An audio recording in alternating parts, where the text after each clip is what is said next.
So I guess starting off, first game at the helm of the school. Can you just take me through the initial emotions for you, what it's like to lead Homestead in such a big game? Well, you're talking about this game, this rivalry. Yes. Ah, well, it's kind of like it's really like it's a lot of emotions involved. Now, you got to understand too that this is going to be the first rivalry game that I am the head coach, leading this team to, against South Dade and Homestead themselves. Now, I think that since 1979, Homestead and South Dade has had this rivalry, and I think that for the most part, South Dade has had the upper hand. But in the last 5 years, Homestead has got the upper hand, with the exception of last year, which to me was like it was just a debacle. But anyway, we understand that we got to go in there and we have a lot at stake. I think that in the end, it could take a turn for the good or the bad for either team. I hope it's the better for us as far as trying to get a victory out there. But you asked me how the emotions are. It's just a lot of things running through my head, just like you said. I'm preparing for a lot of things before we get ready to get started tomorrow. I mean, like pep rallies, pregame meals, all kind of stuff. Kids with equipment issues, stuff like that. So yeah, it's a lot of emotions and things going in my head with this first year as a head coach with this rivalry. Yeah. And what's like, you talk about the emotions of the game, what it means, and just going through things going through your head that, this night before. What would hmm you say is the biggest piece of advice a mentor has given you, that you look to take forward, not just today, but through the rest of the season? Well, I have many mentors, and I speak to them often.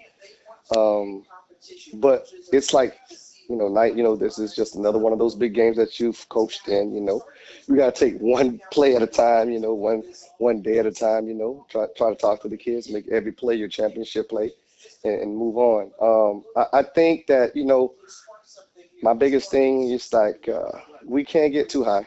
You know what I'm saying? I know it sounds like a cliche. We can't get too high. If we score and we do something real good, we can't get too high. And if we do something bad, of course, we can't get too low. We got to stay even keeled throughout. And actually, that's been part of my mantra going in as a coach. You know what I'm saying? Just make sure you stay even, and stay close enough to win the game. And then, hopefully you can pull it out at the end. But yeah, that would be the advice. Take one play at a time. Make sure you don't get too high or you don't get too low. And make sure that you understand that, a game can change on any play, as far as the momentum is concerned. No, of course, right. It's so important to stay locked in and just, again, like you said, not get too high, not get too low, and just focus on the moment and just hmm continue to find those improvements. And can you take me through a little bit of your coaching journey, however long it's been, and maybe a couple highlights for you, that you feel like it brought you at the helm here at Homestead? Well, see, if I go through my whole, if I go through my whole entire resume, it's going to take a long time. But I have a big, strong Pop Warner program with the Palmetto Raiders, and that's where it started at. In 1996, I started coaching in the Palmetto Raiders, and which is the program, Pop Warner program, in which I played in. And I just want to give back. And I didn't start coaching high school. Many people don't know until 2017. Although a lot of kids that I've mentored and tutored, have gone on to play, of course, thousands have played high school football, hundreds have been in college that I had something to do with, and I have a few that are in the NFL right now. Now, you asked me about my journey. Now, South Dade won one state championship. They had one state championship in football, and ironically, like five or six of those key players played for me in Pop Warner right before they went to South Dade, and I felt that I was a part of that state championship because they were key players on that team, like the Tyree Brady's and Johnny Hankersons, Mitch Senexon, some other kids that I just knew off of him that was on my team. And anyway, when I coached at the Palmetto Raiders, and then I coached all those years, all these different players. Uh, I also, decided I wanted to go to high school. So 2017, I was hired at Southridge. I started coaching JV and also on the varsity, and eventually ended up being the head coach at Southridge by default. I became the interim head coach after the head coach, was relieved of duties.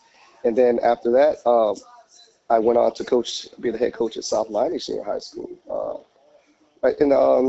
Right before the pandemic hit, I had some good years there, coached some good kids there, and then I decided to move on to ironically come over here to Homestead and assist some of the guys that I coached with at South Ridge, which were on the staff here at Homestead.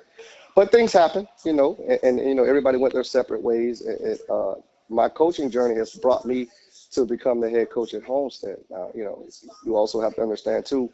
Um, when I came to Homestead, I was just a position coach, which is what I wanted. I had no idea that I was become the head coach, but it fell into my lap. I told Larry Bluestein the same thing. You know who Larry Bluestein is, right? So I told him the same thing, that it kind of fell in my lap, and I felt that I had to take the helm and keep these kids on the right track and stay here. You know what I'm saying? Had I not taken it, this program probably would be not non-existent, but it wouldn't be where it's at right now. Yeah, no, I can totally respect that. And like, too, especially as a high school coach, it's important, to carry learning lessons each step of the way, try and better the Mhm. kids, set them up for success, not just in football, but just in life going Mhm. forward.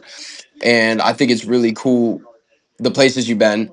And I was actually talking with Manny, who set up the call, and I was looking at the notes about your experience with Pop Warner football, Mhm. and I think that's so valuable because you can really help form these kids again, not just into Mhm. football players, but better people at such a young age. Mhm. So if you can do it at that age, Yes. as you work with the older kids, it can be a little easier. Definitely. You know what's interesting about all that? When I coached at Southbridge in 2017, excuse my dog. Those You're good. You're good. Amazon truck out there. Hold on a second. I'm trying to get him quiet. Come on. Oh my God. Let me go another room. Anyway, in 2017, what was interesting is that when I coached at South Ridge, and I became a position coach at South Ridge, and I took over the JV, some of the kids on the varsity team that had won state the year before, they were all on my Pop Warner team. They were all once part of my. It was like 20 of them were part of my Okay. Pop Warner team, which is one of the reasons why I was hired at South Ridge, to become part of that program. So it was like full circle. You know what I mean? Yeah. And No. and, and, and 100%. some of those kids, it's like interesting. It's like I know them like 80 to 90% of their lives. You know what I'm saying? Yeah. And I had Right. something to do with them. Like those kids, they the same truck, that 2006 truck that I'm driving right now. A lot of those kids rode in that truck. You know what I'm saying? So what I'm saying is that, like, yeah, it's really intriguing, and I really take pride in that. I mean, that's going to be part of my leg. That's what I want to be part of my legacy. That I had formulated these relationships with these kids. And a lasting bond on them, and hopefully they get something out of it. You know what I'm saying? Oh, of course, of course. I mean, it's always bigger than just ourselves, right? I mean, it's cool to grow individually, especially as a coach, like you said. But when you can really see the success of your other guys and really help them, grow Hmm. into something bigger, Yeah. that's what it's about. And you mentioned a couple guys in the NFL. Who were those Hmm. guys that you coached up? Well, I had Deion Bush on my team. Matter of fact, I had Deion Bush, Jamal Carter. I'm not sure if you're familiar with any of them. Well, I'm a Bears fan. I know Deion Bush. oh, okay, yeah. Deion's won two Super Bowls with Kansas City now. So, Yeah. yeah, Deion. I had Deion Bush. I had Jamal Carter. Jamal is like he's in the USFL right now, but he was on Atlanta and as part of the Titans drafted him, I believe. Okay. But Deion and Jamal actually played on the same team in '08. Was it 2000? Yeah, 2008 when we went to nationals that year. Yeah, and I mean, like, Tyree, not Tyree Brady. Golly, just Stephen Tyreek Stevenson. He was with me at South Ridge. Again, I'm a Uh, Bears fan. I know exactly who oh, that okay, so is. yeah, yeah, Tyreek. Yeah, those kids, like they really like, I had a few more. I just can't rattle them off right now because my head's not really there right now. No, But there you was got other things to there was focus on, right? it was kind of it's a few of them that's out there. You know what I'm saying? So, No, of but yeah, course, of yeah, that course. yeah, exactly. So, No, I think but that's. Mhm. go ahead. Um, again, you mentioned South Dade, coming off a strong win last week. What do you Oh, see in Leonard their? Hanker, Leonard, Leonard, not Hankerson. Leonard Taylor. Leonard Taylor. Leonard. Okay, but go ahead, man. Go ahead, ask Oh me a no, question. you're good. You're Go ahead, good. go ahead. Um, Yeah, Leonard so Taylor was my kid too that played with me. But go ahead. gotcha, gotcha. So looking at South Dade, right? They're coming off a strong win already. Have played in that game. So what do you see in their team, and how do you prepare to match up against them? What's something maybe on each side of the ball you're looking to exploit? Okay, see, you're actually what I see. I'm not sure if you know the backstory of South Dade and Homestead as far as the I know the in this. turnover of the coaches a little bit. Yeah, yeah. Well, what happened with the turnover of the coaches? The head coach was here at Homestead, the program, which is why I came to Homestead to coach with him. You know, that's why I left South Miami to coach with him. And you know, for whatever reason, you know, he had some issues and stuff with what's going on with admin and stuff like that. You know how that goes with A work and hundred stuff like percent. that. Yeah, Coach Pat, Yeah, right? yeah. Well, no, not Coach Pat. It wasn't Coach Pat. Oh, Um, apologies. no. You know, Coach Thornton was the head coach. I came over to coach with Coach Thornton, Ronnie Thornton. Oh, okay. I'm sorry about that. Yeah. But no, but Coach Pat too, because we all coached together at Southridge. All of us, we were all on that staff at Hmm. Southridge. You know, so my point is that you know, for whatever reason, you know, they chose to go a different path, and once they went a different path, you know what I'm saying? Some of the kids, you know, followed them over there. So 11 to be exact. And a lot of those kids were our starters were in the spring. So having said that, you know, it was kind of tough to just try to, you know, to rebuild on one side of the ball because most of those kids went over with the coach who was the defensive coach. So, you know, so it's kind of hard to build the defensive side of the ball over again within 3 or 4 months and try, you know, and try to be competitive. But we have done it. We are going to do it. You're going to ask me what side of the ball we're going to try to exploit. We're going to try to exploit both sides of the ball, and special teams also. Those kids that went over there to South Day, they're familiar with what we do. You know what I'm saying? But you know, we have a strong belief that you know you got to stop it. You got to stop what we're doing. We're not going to do much. We're going to do pretty much the same thing. You know, and you got to just stop what we're doing. If you stop what we're doing, you got a good chance of winning. If not, we have a good chance of winning. So, you know, at one particular, you can't ask a coach what side of the ball you want to exploit. You try to exploit all three areas: the offense, the defense, and the special teams. But yeah, we really lost a lot, man. We lost a lot, man. When before in the spring before the spring hit, we played against Monarch our first round in playoffs, right? And after we lost to Monarch, we had a coach that went and found another job at another school, okay, and we lost what?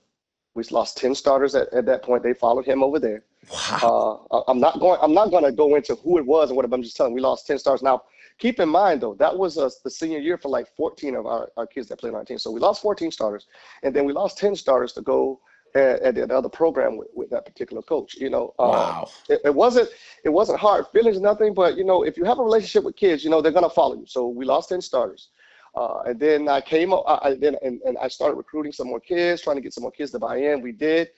We played the spring together, and then you know the powers that be didn't match up, and then you know for some reason a couple of coaches left the South Day, and those 11 that we recruited, they went over there. So I mean, you do the math. We lost quite a bit of kids. You know what I'm saying? We Of lost quite a course. I bit of mean, yeah, kids. when they leave and then you add up seniors, it can Yeah, really yeah, force you guys into a rebuild. So, you yeah, know, yeah. take me through again because we're talking a lot of the defensive turnover. So, you know, with the ball, first off, are you guys looking to be more of a 50-50 team? Are we looking a little more air raid, you know, play action game, running the ball? Where does your Well, offense thrive the best? let me tell you something. If you know anything about Coach Knight and his history, I'm a running guru. I like to run the ball because if you can run the ball effectively, you can do anything on the field. So, you know, I mean, there is no secret. I don't even care if you tell the whole world. Everybody knows Coach Knight's going to run the ball. That's what we plan on doing. We plan on running the ball to set up the pass. You know what I mean? You know, and it's not a secret at all. I just think that you can control the clock and control the ball, and as long as you don't have turnovers, you're fine. You know, you'll keep yourself in any game if you have a decent defense, you have good special teams, and you control the clock. You know what I'm saying? So I mean, like I guess like Eric Spoelstra says with Miami Heat, you just muddy up the game. You know what I'm saying? You try to muddy up the game, Yeah, yeah. and you just try to you stay there until the bitter end. When you get to the bitter end, hey, it's 50-50. Let's go. Unless you're already on top by quite a bit. You know what I mean? Oh no, I totally understand, and Yeah, you know, I'm not an air raid coach. Although when you're in the 7-on-7 season, that's all you're doing is throwing the ball, Yes, and yes. that's where everybody's leaning towards with the 7-on-7 and stuff like that. We do that to keep the kids' interest, to try to Hmm. keep them with our program. But I'm not throwing that ball 60 times a game. That's not gonna happen. You know Yeah, what I'm no, of saying? course. Yeah, that's not gonna happen. And I'm also, so funny enough, I moved to Florida back in May of 2024, graduating college. I also announced professional soccer down here. Oh, okay. Um, and I'm actually getting a little, used to the high school sports scene. I'm actually a basketball referee in Broward County. Oh, really? Oh, Yeah, okay. so I kind of have a vibe there, and I'm getting the football vibe. So it's good. It's good to know that you guys are run based for sure. Now defensively, where do you feel they pose a threat offensively, and how do you plan to attack that? Okay, so um, I, I, I feel that offensively they pose a threat. They got a couple little scat backs that can run. Uh, I think that's where they pose a threat because they got some speed back there. I don't know their exact names because they weren't over there with us prior to, but they have a number 2 and a number 9. They're pretty tough and they're pretty good on special teams as well. Um, um, the offensive line that they have, let me see, one, two, three of them from that was with me in the spring, and that was with us prior last year were on our team. So, I guess I know their tendencies. I'm going to try to exploit that. If you ask about exploiting something, I'm going to try to exploit that on defense because I know their tendencies and stuff like that. But Hmm. yeah, we're going to try to stop the run first because I really think I want to force them to pass because the quarterback, he's not young. He's not young, but he's a first year starter here. You know what I'm saying? So Hmm. at that program, as a matter of fact, that quarterback was actually in our camp on our 7-on-7, and then he Oh, get decided he. out! No, no, man, I'm telling you, man. I know most of these kids over there by name, so I'm just telling you, most of Yeah, those kids they left us and they went. And look, this makes the rivalry even more bitter. You know what I'm saying? Because yeah, I know it. Yeah. these kids they know each other. They played Pop Warner together or youth football together, and then we were all most of us went on 7-on-7s together, and then they decided to disperse and go their separate ways and stuff like that. But yeah, I plan on shutting down their run because I know how effective a run can affect an offense as far as their passing game, and I Mhm. want to make that young man beat us in the air. I If love he it. can beat us in the air, they deserve it. You know what I'm saying? If he can beat Mhm. us in the air, they deserve No, great stuff, Coach. Great stuff. And for you, who are a couple key players for you that you feel like can bring you guys to victory when it's all said and done? it. Well, um, when you say a couple, I have more than a couple, That's totally fine. but and the thing with that is, though, boss, to be very honest with you, I just didn't want to leave out some of my seniors and stuff like that. So the first one is Jacob Villa, Jacob Villa. He's number 12. He's a senior. Yeah, He's a I got quarterback. him. Okay. He comes from Everglades. He came from Everglades. Prior to that, he was at Somerset of Homestead. He lefty quarterback. He kind of reminds me of Tua for real. I mean, like the build and everything. Yeah, I'm serious. Like the build, the accuracy and everything. Yeah, Not yeah. not not a super explosive arm, but he could get it there, It's and the he's very placement. smart. Yeah, yeah, yeah, yeah, yeah. And so, but he knows the offense in and out. He's very smart. Uh, Also, we have a running back, William Williams.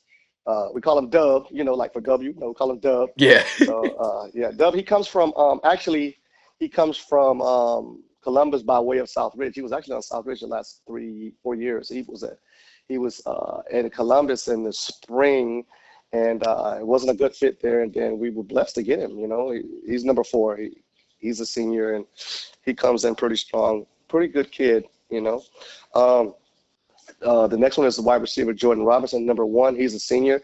He comes he comes from Everglades as well, but he was actually in our camp last year and early last year, and then the numbers didn't match up. Because we had like Cortez Mills and all these different Yeah. all these different receivers there, and he knew he wasn't going to get any playing time, so he decided to go to Palm Glades. So he was at Palm Glades, and then he came back over to us to play. Now he's a senior. He's pretty tough. He's pretty tough. He wears the number 1 jersey. Jameer McCall, he's a straight athlete. No matter where you put him, he's going to make something. We call him Pee Wee. We call him Pee Wee. Don't forget Pee Wee. Pee He's Wee, number I won't 2. forget him. Pee Wee. So he's a junior. He's number two. Jameer McCall, Jahmir McCall, McCall. I mean, slot receiver, he, option quarterback, DB, and he's really tiny, is which is why we call him Pee Wee. But very, very, very explosive. Our cornerback on the defensive side. I've been telling you all offense guys, so I'm going to give you a defense side of the ball. We got a kid named Trent Spell. He's been one of us since this is his. He's going to be a junior. He's going to be a junior. He comes from Wisconsin, but he was with us last year on our JV team. He did pretty well, really well, really well. Got good height, good side, good hips. You know what I'm saying? I mean, plays technically sound. Good kid. He's gonna be somebody to watch. You know, in the future. I told him that he might be one of the best corners to lead this program. You know, if he keeps his work ethic up, because Oh he's really wow, good. A good support system. You know what I'm saying? You know Leroy Butler, right? Leroy Butler. I don't know the name. Okay, Leroy Butler, he's a Hall of Famer. He played for Green Bay. Green Bay. He played for Florida State. He actually came to our locker room the other day, and we had a rain delay with the Palmetto High School Monday. We ended up not playing that game, but anyway, he came and he spoke to the kids. But he's like related to Trent. To Trent, you know, this family is really really close. So I just Gotcha. thought I'll throw that little nugget in there. But anyway, moving right along, I got like three more. So running back linebacker Jaden Williams. He wears the number 26, like Saquon Barkley and Sean Taylor. He plays on both sides of the ball. He likes to hit Love and he it. likes to move. You know what I'm saying? Good kid. He came from Broward County. He actually played for Plantation. He was a younger kid that played for Oh, Plantation. gotcha. Okay. Yeah, yeah, played for Plantation. He moved down here with his father who lives in Florida City, and then he came over to us. We were blessed with him. Good kid, good kid. And the next running back up and comer, Jermaine Green Jr., number 9, sophomore. Uh, this kid, if he keeps his head screwed on right, is going to be a stud. Very strong, strong upper body, strong lower body. I've never seen one guy tackle him one on one. I just haven't seen it. You know, I just haven't seen it. Very tough, good speed, good, great vision, good cutback ability. I mean, just great hips, everything, you know. And the last one is also a sophomore. His name is Jeff Tavius Lyons. He's number 8. Uh, quick as a cat. You know what I'm saying? More quicker than fast. Quick as a cat. Just hit in and out of his breaks. He's at 100 miles an hour before you could blink. You know what I'm saying? Uh, 100%. yeah, yeah. You might beat him in 100 meters, but you ain't gonna beat him from here to the 10. You know what I'm saying? I'd So like to bet on him beating me in the 100-meter race, coach. yeah. This Florida Heat, I'm a Chicago kid, and this Florida Heat gets to me. So, Yeah, but you know that yeah, those are the kids that I'm gonna look out for. I know.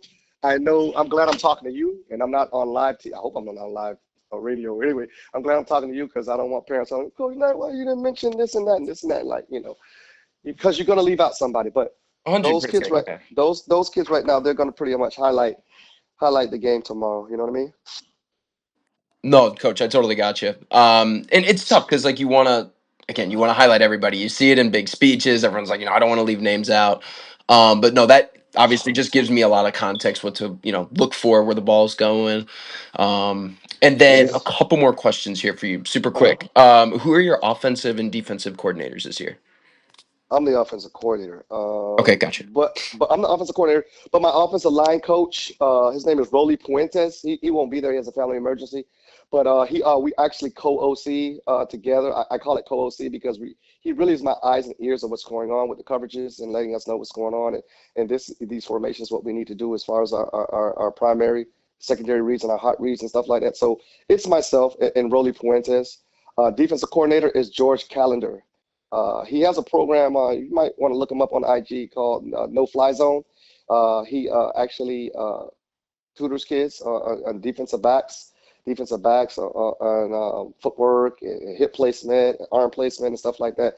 Really good guy. He works in the building. Both of those guys work in the building at Homestead. I'm so blessed to have them. They both work in the ESC department at Homestead. So we talk all day, every day. You know how that goes. We see each other in the hallways. We talk and we talk nothing but football. But yeah, they're in the building. Those two are pretty much on the defense and the offensive side of the ball. Gotcha. And then one Mhm. last question for you. Will anybody be unavailable for you guys? Uh, as far as I sent you the roster, right? Yes, yes. That's going to be the everyone there's fit. Okay, I'm trying to figure out because we change numbers a lot because we have so many kids. We have like 100 kids out there now. And, I mean come out, which was a blessing. So Yeah. we're gonna have a great JU. But I think on the roster, if you see, I think you see a kid named Marquess Mitchell. Okay. He won't be there. He separated his shoulder. Ooh. You might see. He separated his shoulder Wednesday. It was put back in place, but he has like 3 more weeks to go. You might also see on the roster a kid named Lons Gainer. Okay. He was number 11. Somebody else is going to be wearing that jersey, but we played Key West, went up to Key West. He picked up a fumble, uh, ran down to the 10, ran out of gas, got yanked down, and tweaked his PCL knee, so he's going to be out for a few weeks. We have another kid out there his name is Jamar Morris. He's actually a backup quarterback, a third string quarterback. He's not going to play. I'm not sure if he's on that roster. If he's not, he doesn't have a number because he's been out for a while. He's just coming back from the shoulder injury. Trying to figure out who else. There's a kid on the roster named Jay Marvey. That's Jaemarvi. Jay Marvey. What's Jay Marvey's last name? Jay Marvey. Let me see. Hold on a second. I know it. I just actually talked to that kid. Jay Marvey. Hold on one second. Don't hang up on me. No, you're good. You're good. Jay Marvey Joseph. Yeah, he's not. He had a freak accident. Coach, he know what he did? Like we went to Key West and we were getting on the bus, and you're not gonna believe this. We're getting on the bus. He felt something sting him or something on his arm. We uh, we didn't think nothing of it. We didn't think nothing of it. Got back from Key West like 1:30 in the morning. Got back home. His mom was saying, like he couldn't sleep, stuff. His arm started swelling up, and they had to take him to the emergency room. Man. Oh my God. A spider bit him, No and way. yeah, yeah, yeah. It's like the craziest thing I ever heard, bro. Wow.